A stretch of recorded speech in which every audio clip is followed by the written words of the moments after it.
La vente très importante réalisée par l'EM lors de ce mercato n'est pas anodine et témoigne d'un réel intérêt de l'Arabie Saoudite. Frank McCourt est ainsi subtilement courtisé par les investisseurs saoudiens en vue du rachat de l'EM. Un joueur peu convaincant est arrivé il y a 6 mois qui repart, ce n'est en général pas bon signe. Et pourtant, l'EM vient de réaliser l'une des plus grosses ventes de son histoire, qui est même la plus importante de l'ère Frank McCourt depuis Lambo Anguissa en 2018 avec 23 millions d'euros cash récupérés pour le départ de Renan Lodi.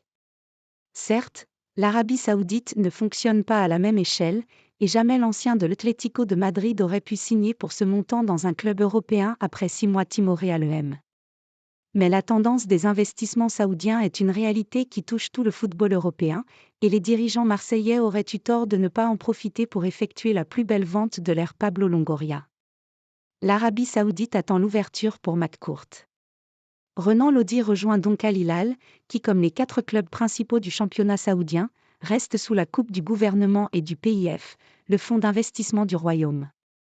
Et selon Team Football, c'est bien le prince Al-Walid bin Talal, très gros investisseur dans la banque, l'immobilier et la technologie notamment, qui est derrière cette opération, ce que le média interprète comme un signal envoyé à Frank McCourt de la volonté de collaboration entre les deux parties dans le futur.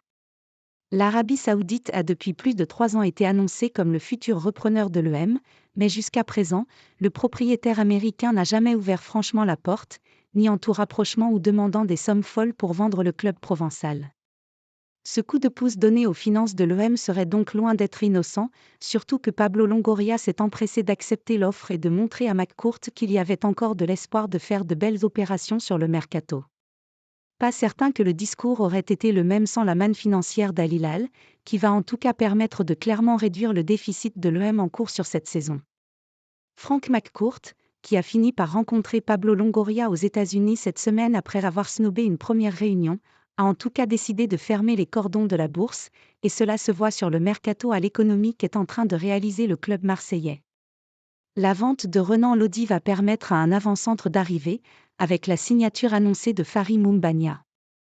La seule opération réellement coûteuse de ce mercato qui ne comble pour le moment pas Gennaro Gattuso.